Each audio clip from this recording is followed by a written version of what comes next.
truth. You can't handle the truth. What do all men power want?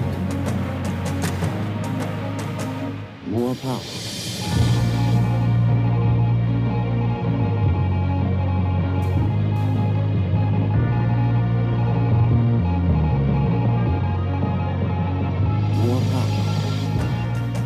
And now, broadcasting live from deep within the borders of occupied liberal territory known as California, Luca Zanna with Love, Guns, and Freedom. All systems go. Don't tread on us. We're not afraid. You work for us. We're not your slave. Here we go, another Sunday, another show. Good morning, everybody. We are live here on 1340 a.m. And we are in the studio today. By the way, let's see also the day. I would like to put the day on record. It's exactly June the 1st, 2014.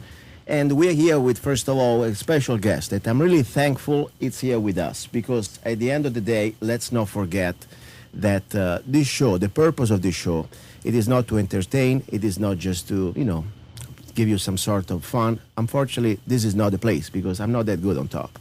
My purpose, humbly, is just to try to, first of all, educate each other. Because I really believe that we still have hope to try to take back this republic, to take back our rights. And the best way, the way that we should do is to get involved. To get involved means knowledge is power. We must know what's going on. We must inform each other. And I really believe, I still have a lot of faith, believe it or not, in the local and the state government, because I think we still have some control. So I pay a lot of attention. I want to put a lot of effort in trying to give the chance, the opportunity to everybody who wants to run for office in our district here to come here and give the opportunity to the listeners, to potential voters, to know better about you.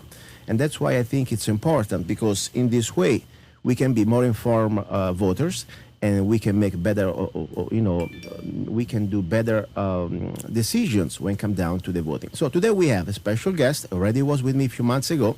I'm glad today he's coming back, is is Mr. Sam Medrano. Hello, Sam. Good morning. Good morning, Luca. I don't know, please remind to the listeners, first of all, you're running for office, exactly which office, under which ticket, and go ahead.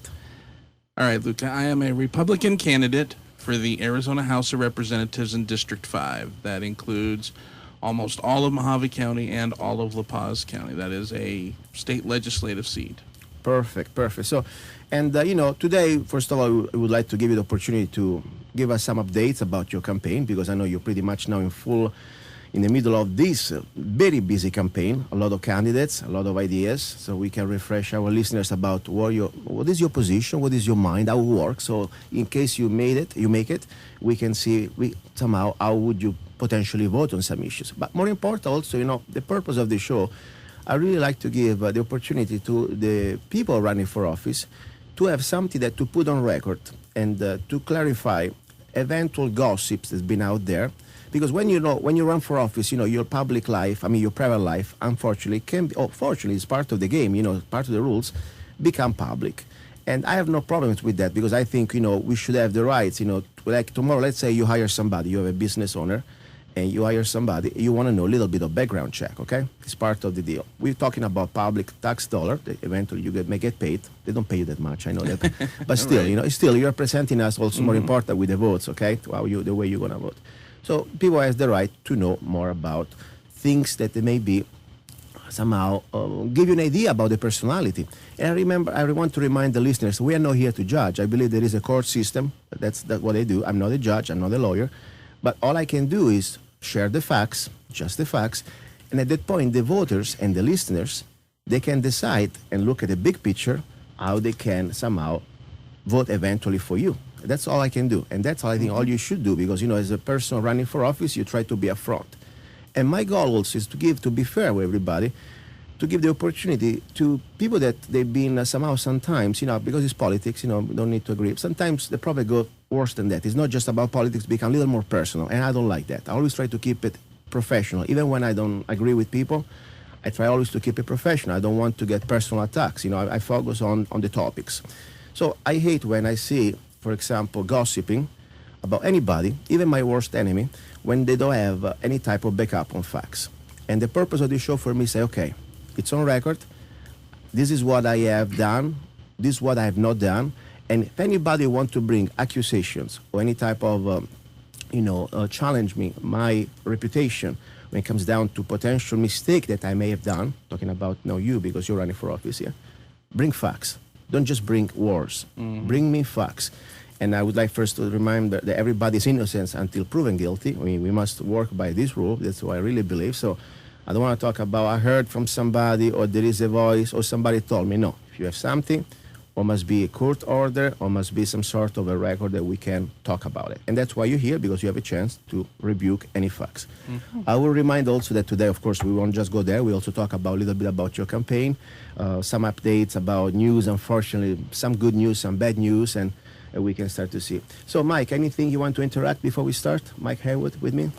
No, you're doing fine. Luca, go ahead. Okay, so let's start. First of all, how's going your campaign, Sam Medrano?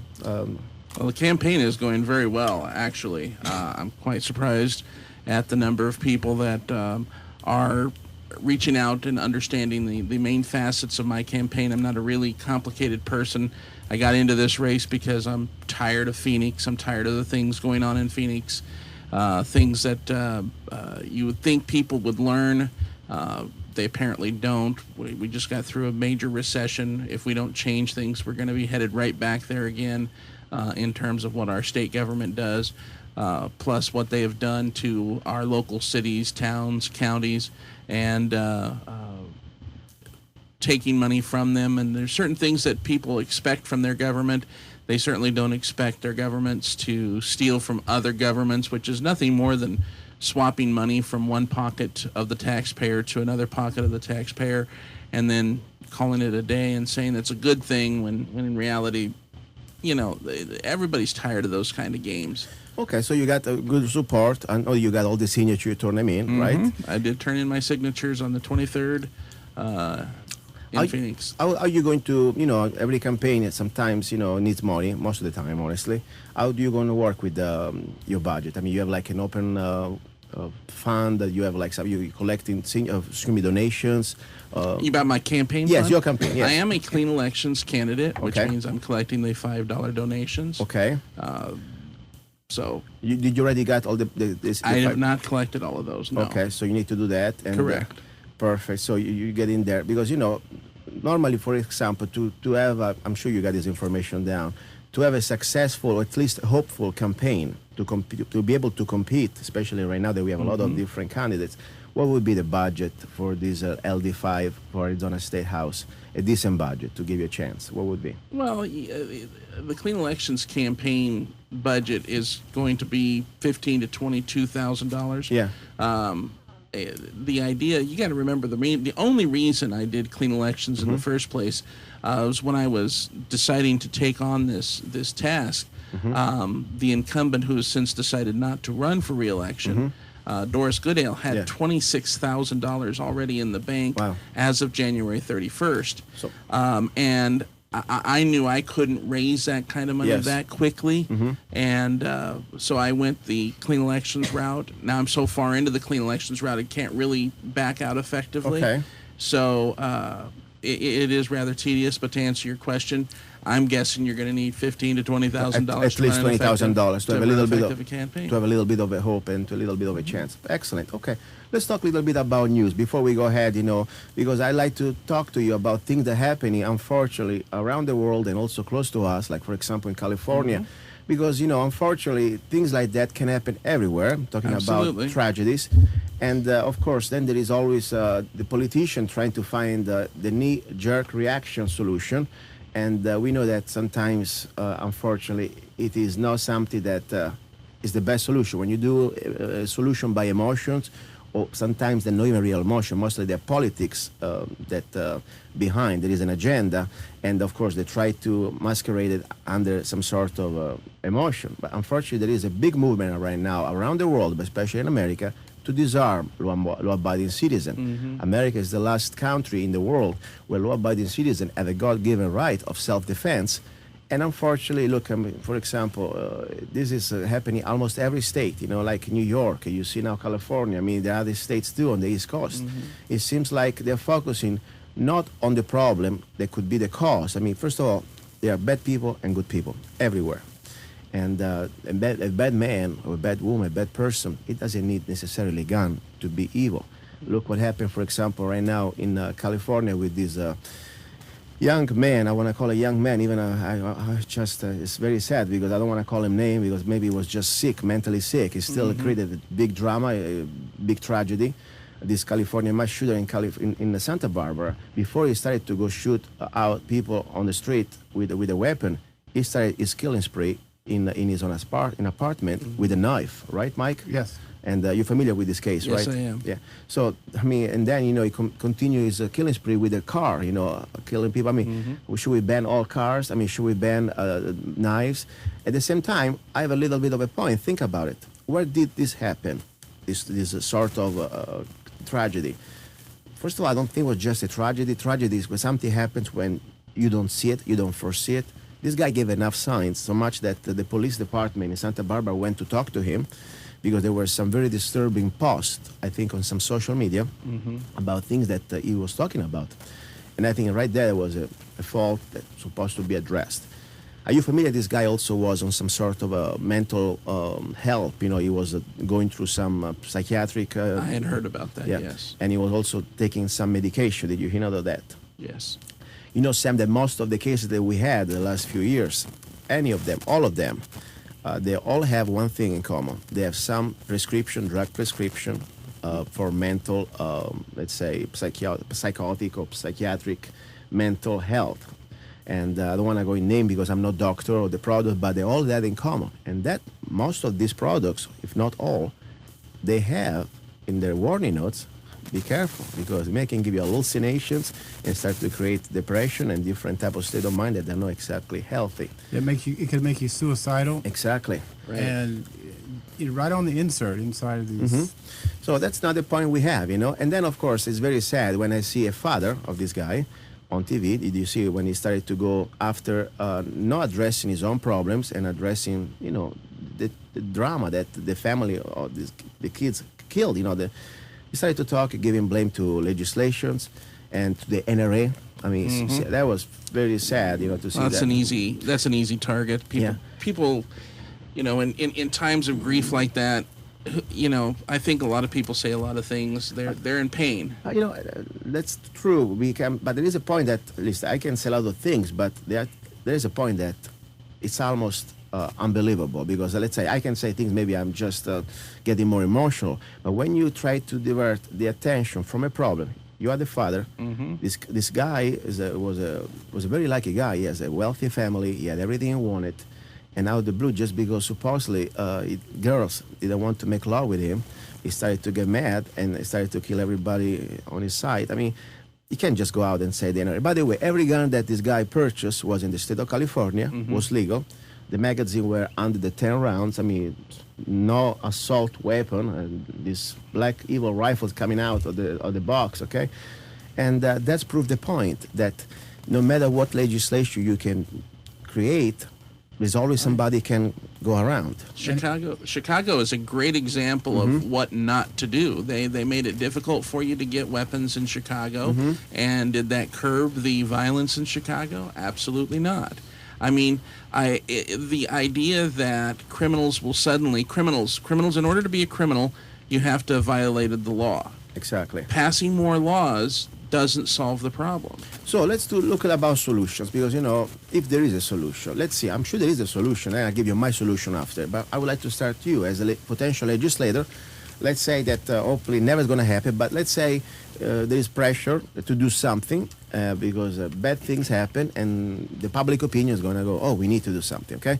What would you do as a legislator to create some sort of law according to the power that you've been delegated to you? What would you do? I think one of the things you got to stop looking at is that we have to. What kind of law could we possibly pass? A law is something that would be followed by the people who are being lawful. So your target being the bad guy needs to be in the form of punitive damages, and how do you keep guns away from him? Holding people accountable for how they interact with guns. For instance, you know about the shooting, the accidental shooting in Payson, where a toddler was shot and killed by his, I think, a 3-year-old brother. And where were the parents? You know, that's the sort of thing that needs to happen is that, like you said, anything can happen anywhere at any time, even on accident. Obviously, the 3-year-old didn't have any problems with his 18-month-old brother, but his 18-month-old brother is just as dead now. But parents and people need to be held accountable for those sort of things, and the people who misuse weapons need to be held accountable for that.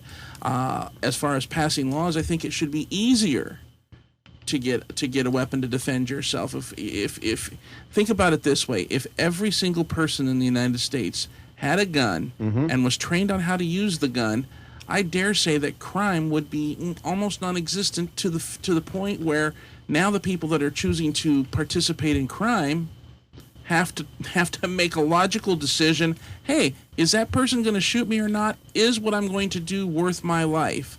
And if the answer is yes, then that's where the crime's going to come from. But I don't know very many people.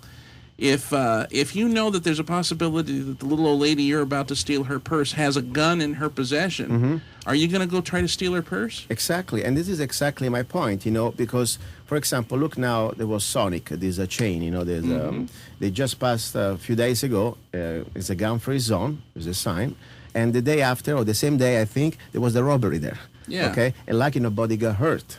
I mean, the point is this: when a bad person, a criminal, if you look at all these evil accidents, they are no accident, they're all very well planned. They all happen normally in a gun-free zone. For example, this guy, I don't know, I need to start to learn his name. You know, let me see one second. Anybody knows the name? Is I tried to. Roger, Elliot Roger. Yes, Mr. Roger. Anyway, where did he do his crime?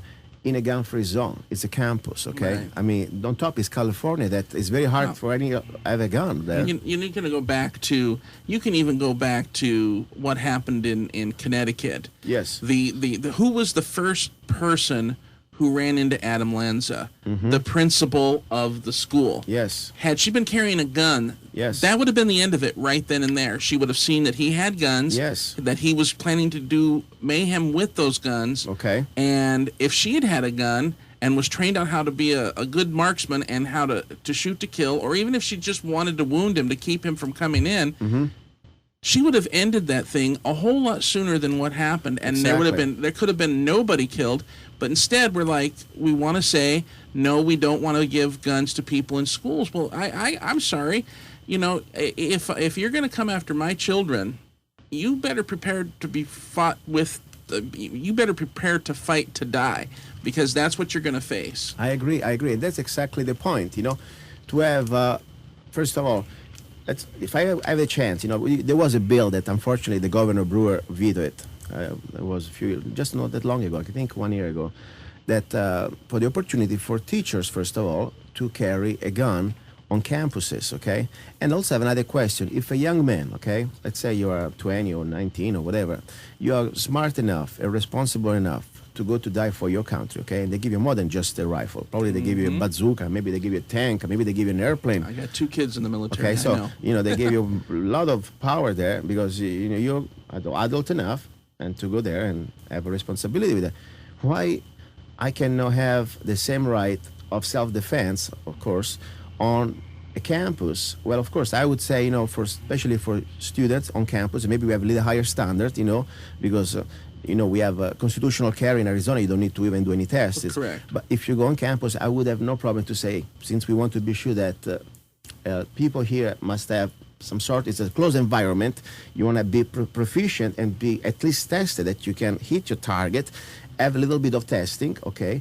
And I think it would be a great solution to give also these women and young men and young women to have their right to defend themselves, you know? I think one of the things that you run into, and the reason that people oppose that kind of legislation, is we're afraid to make people be responsible. Yes. The idea behind stopping people from taking guns on college campuses is, well, what if there's an argument? What if things get heated and all of a sudden guns come into play?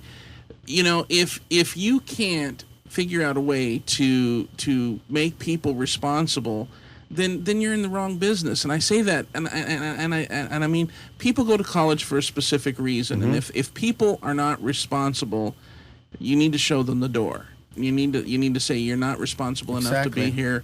You need to go. Luca, I'm sorry. Go ahead. And I should say, if you can't be responsible with a weapon, if that is going to be the first thing that gets pulled out in a confrontation, then you're not a responsible person. I mean, when I went to school, how did conflicts eventually get solved? If they couldn't be resolved diplomatically, you're talking to the person, you got into a fist fight. I mean, nobody likes getting into a fist fight, but I had my fair share in school. It's human. I mean, and you win some, you lose some. But I never thought to come to school with a gun and so on and so forth. It's that personal responsibility. And let's not forget, Mike and Sam. By the way, for the listeners, we are here on the air on 1340 with candidate Sam Medrano running for Arizona State House LD5 for the GOP ticket.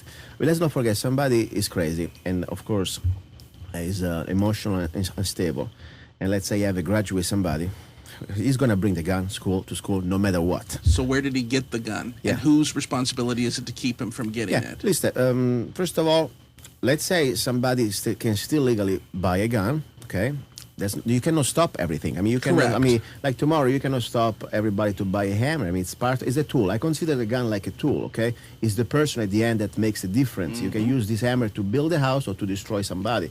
So that's unfortunately we cannot prevent. It's impossible to make completely a control that guns. Of course, if somebody is a felon, if somebody already is been broken the law. I mean, there is already a law out there that says that you cannot have a gun. Absolutely. And on the black market, you're always going to find a way to buy something even illegal.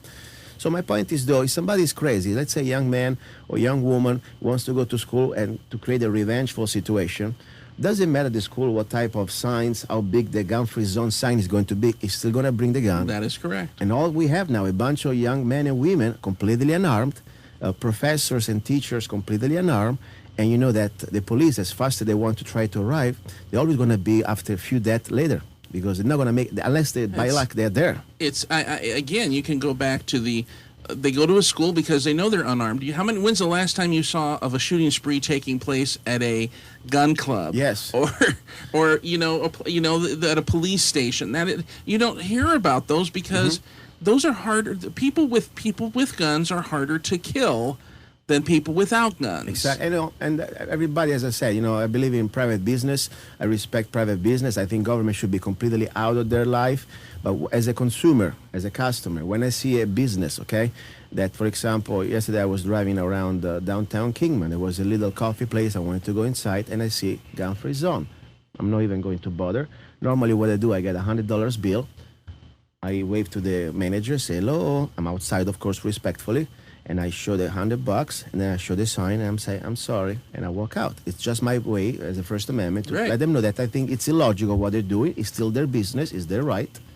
But I'm never going to support, my opinion, something that it's illogical, also irresponsible. Because, yes, if I was a bad person, a crazy person, the first place I would like to act, like you were saying, exactly where I see that sign. Go ahead, Mike. I got a message from a listener who says that gun laws in Arizona are not being threatened at all. So now they're trying to do a federal level. Yeah. It's a federal level. Thankfully Arizona is still strong. We have, by the way, Guns and Ammo magazine. Guns and Ammo magazine. Every year they do a review of all 50 states.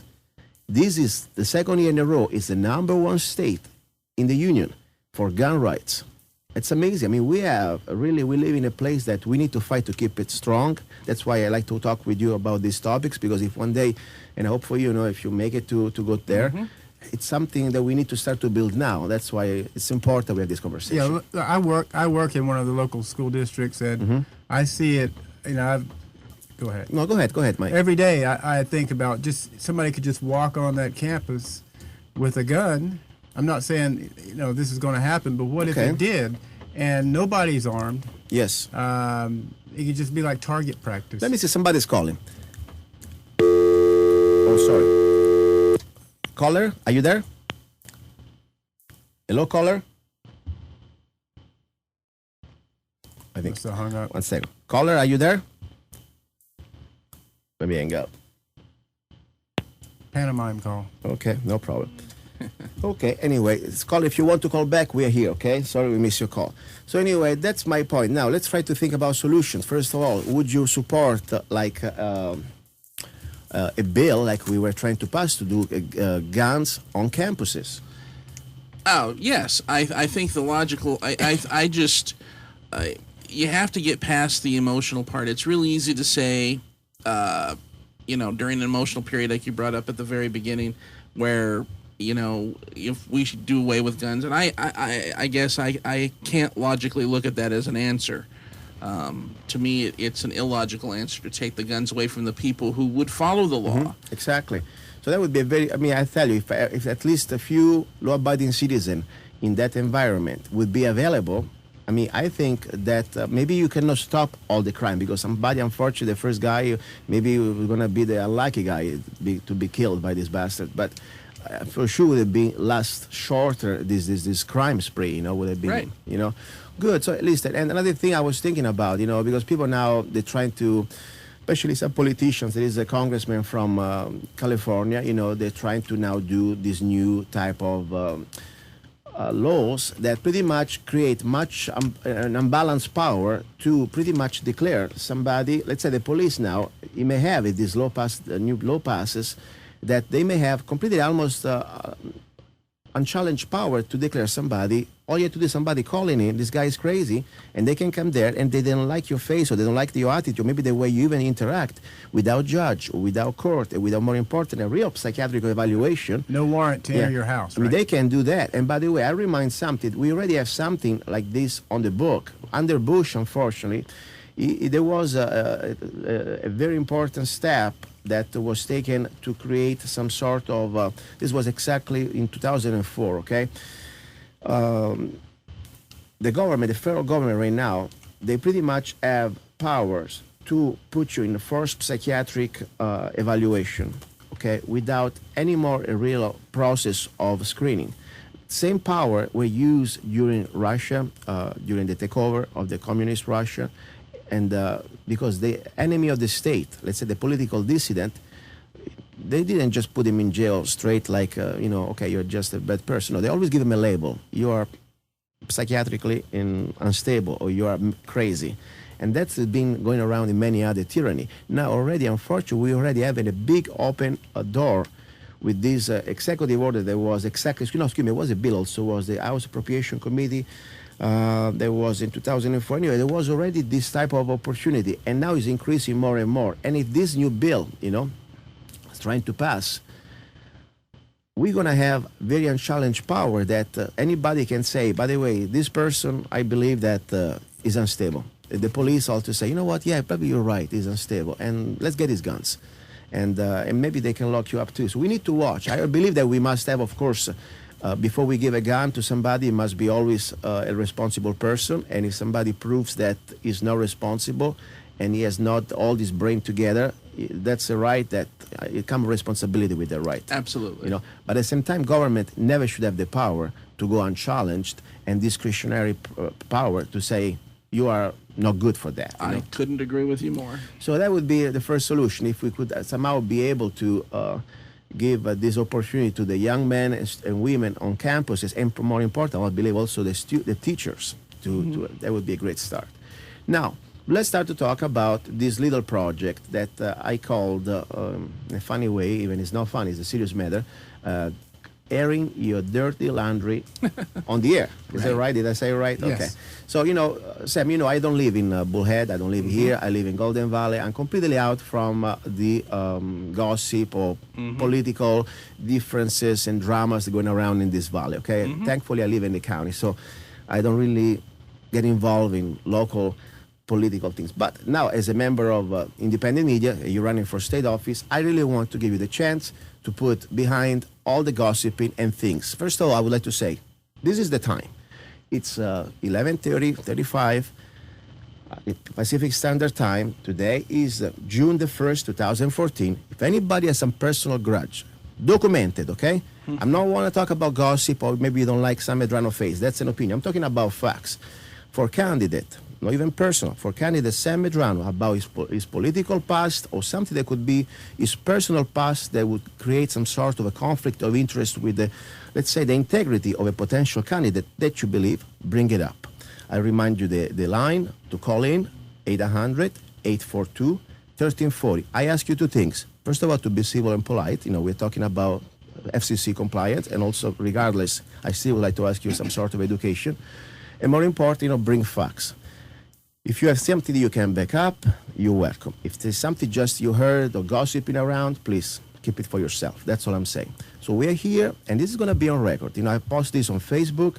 I invited people to come, and I'm glad you came. You show integrity and courage, because sometimes people are intimidated even to face the crazy people out there. Sometimes people, hey, I don't know. Hey, after all, you are on the stage. I guess I have to disclaim here that I've been an elected official for the last 11 years, so I'm pretty used to it. I understand, but sometimes it makes it a little easier. Yeah, but when you're face to face, it's different. You are here, you expose yourself on the radio, and there is somebody calling in, you don't even know his real name, and they can throw everything at you, and that's different. That's why I say I respect you for that. Now we're here.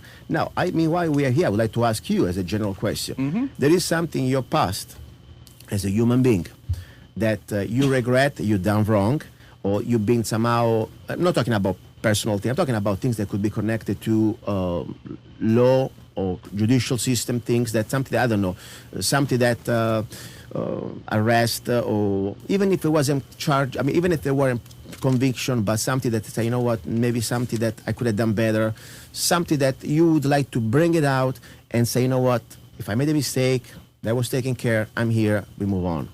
Okay. Well, the only time I've been arrested in my life, I was 20 years old, and I was caught in Globe, Arizona, driving on a suspended license. Okay.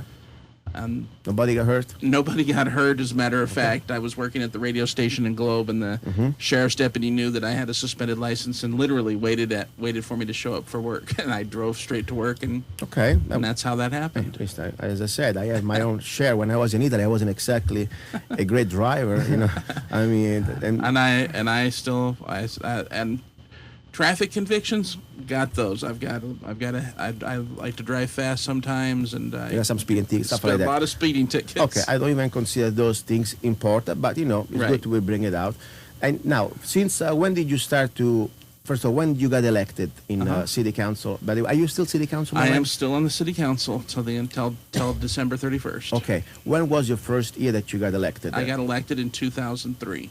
Good. So you got a long history. You've been out there. As of June 20th of this month, so 19 days, I will be the longest serving continuous city council member in Bullhead City history. Congratulations. That's kind of an accomplishment, especially, it's pretty rough, every time. Well, in Bullhead City, it is an accomplishment. Yeah. Yes, good. And in top, you got your hard skin. I know you went through a lot of, every year must be. So good. Now, I would like to say somebody, and I keep confidentiality because but I have records here, okay? That's fine. And these are, of course, they're not convictions. So please, all I'm saying here that we need to work on facts. And for me, the facts is we need to understand that there is still a judicial system supposed to do their job. So I don't want to gossip or anything else.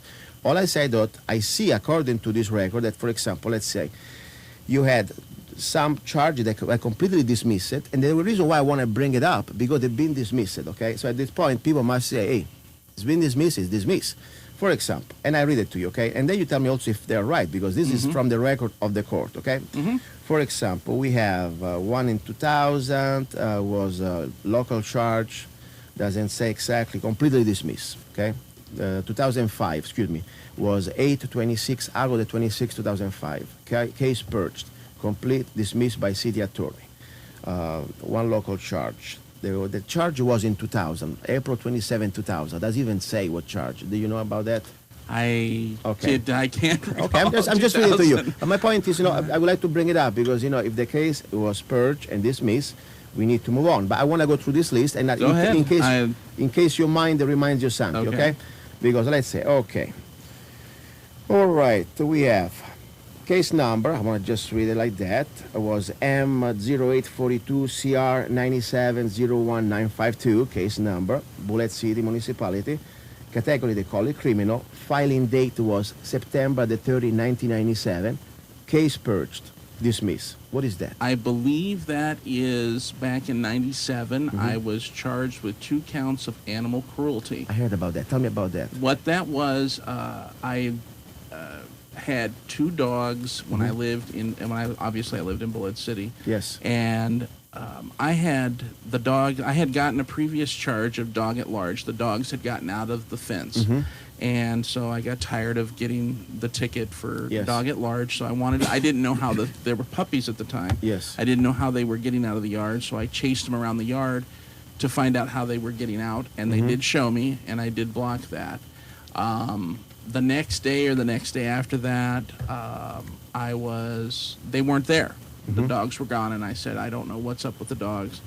The animal control called me and said, we have your dogs, and we need to come down and meet with you. They handed me 2 tickets for animal cruelty. Went into the city prosecutor, and the idea was I talked to the prosecutor. I told him that I chased the dogs around the yard. I didn't realize that would be considered animal cruelty. The city prosecutor said, well, it might. And I I openly admit I chased the dogs around the yard. And you cannot chase the dog around the yard? And that's what I was told from the city prosecutor. I had agreed to work on that and come back the next day. Went home, told my wife what I was doing, and she didn't like it. She says, you didn't do anything wrong.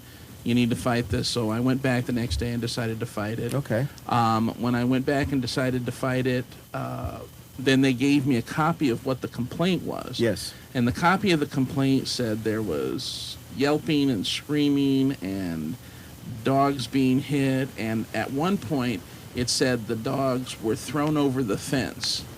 And I was like, well, this is absolutely nothing like what I thought I was doing, which was chasing the dogs around the yard. Yeah. And so I had to get an attorney, and we had to fight this. Some interesting things that happened is the people that filled out these complaints were brought in for depositions. The first thing they did is they walk into the room. They don't even recognize me. They can't identify me. They asked who I was, and so on and so forth. So I kept fighting and said, apparently this is something I didn't do, and it didn't make sense. The biggest thing that didn't make sense was throwing the dog over a fence. I had been spending my whole time trying to keep them inside the yard. Throwing them over the fence didn't make any sense to me. I didn't know what they meant. Yes. As it turned out, these people that saw this transpire, they gave a description as to who actually did this, and and as funny as this is going to sound, they gave a description of somebody who had a big bushy mustache. Wow. And as soon as they said that, I told my attorneys in confidence, obviously, I said I could stop shaving for 2 years and I wouldn't have any kind of mustache. So this is obviously a case of mistaken identity. The only thing that I could, long story short, I kept fighting it. They eventually dropped it. They never charged anybody else.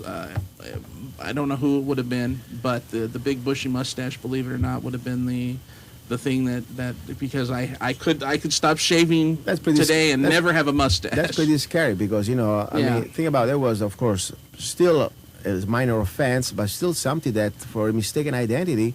You were, first of all, you had to spend money. You had to hire an attorney, right? Yeah, it did cost me some money. Why would somebody want to do that to you think? I have no idea. I mean, I think I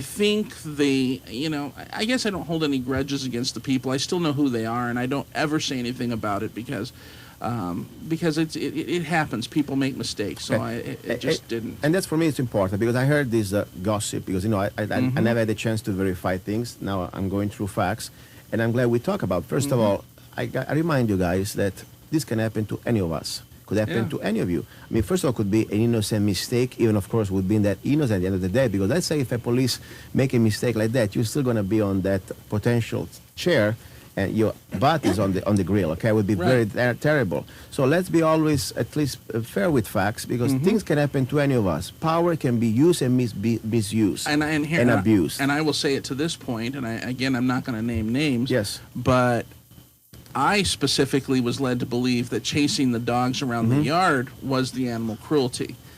and that wasn't even close Yes. to what was being alleged of me. And then when I found out by getting the report of what was being alleged to me, that kind of seemed a little deceptive, if you will. And talking about things, by the way, this is the county ordinance that, by the way, comes also from a state law. If your dog gets lost in the, let's say, innocently, jump the fence, can happen. I mean, it's normal, can happen, shouldn't happen. And there is no harm, okay? The dog really didn't bite anybody. You still have to go in front of the judge in the county with the real criminals. Not only you have to pay the fine, the civil fine to animal control, and that would be okay. Somebody has to pick the dog for you, fine. But you had to go in front of the judge, and there is a misdemeanor there. And you know what? I was talking with the late Supervisor Joy Brotherton, bless her soul. I wanted to have her on the show a few months ago before she died. And we were talking about that because she wanted to do something about it. Because unfortunately, she told me over the phone, she had a situation herself. She was babysitting a dog for somebody else. The dog got lost. That was before she was a supervisor.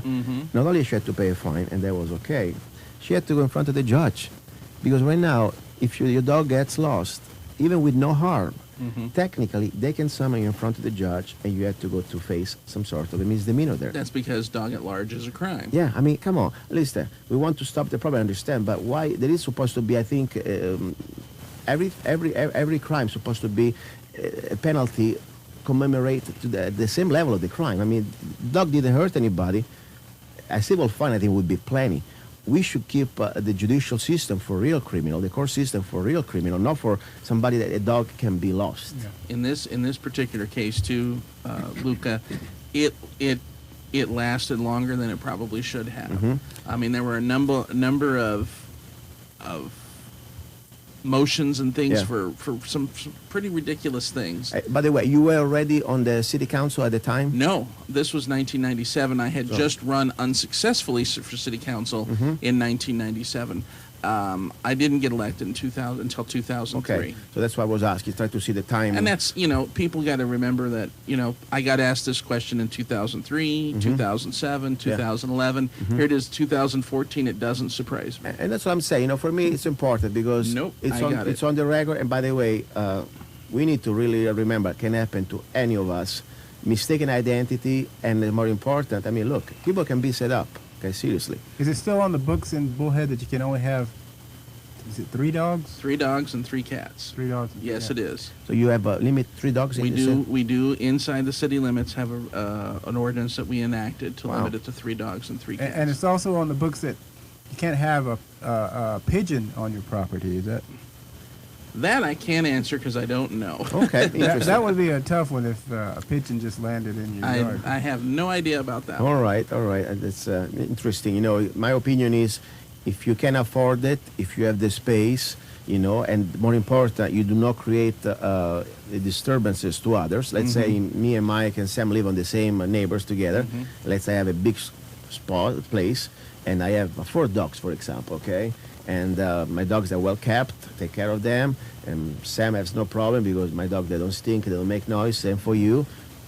The city really should mind their business, in my opinion. But that's not the focus. This is just the way. That's that kind of. And I'm glad you brought it up like that, yes. Luca, because there are reasons cities are cities and towns are towns and counties. If you live out in the county, there are reasons for all of that. I use Sedona a lot as an example because Sedona has a lot of things that it regulates because it's Sedona. Yes. There's certain colors of signs for your business that you can only have, and so on and so forth. But if you're going to live in Sedona, if you're going to live in Sedona and be a part of their community, that's what it's going to take to be a part. And the same thing with the city. The city decided we wanted to limit, and that's what happens. At the end of the day, the people decide the type of government they want. Okay? Exactly. And that's the bottom line. That's what they want. That's why I live in Golden Valley. and there's a lot of people just like you, and and you know what? We shouldn't, after you've made that decision, we should do absolutely nothing to go in there and change that. That's exactly. That's a beautiful thing. We should have local government and everybody decide their own future and the way they want to live. I respect that completely. Now, let's go back with these things because I want to completely move through. And my bottom line today is, hey, you were here, give you the opportunity. More important, I give the opportunity to the listeners and the voters to challenge everything they want to challenge. It's here. This is the time. Now, I have another case number. I just throw it out so people can check it out. M as Mary 0842 TR 9900578.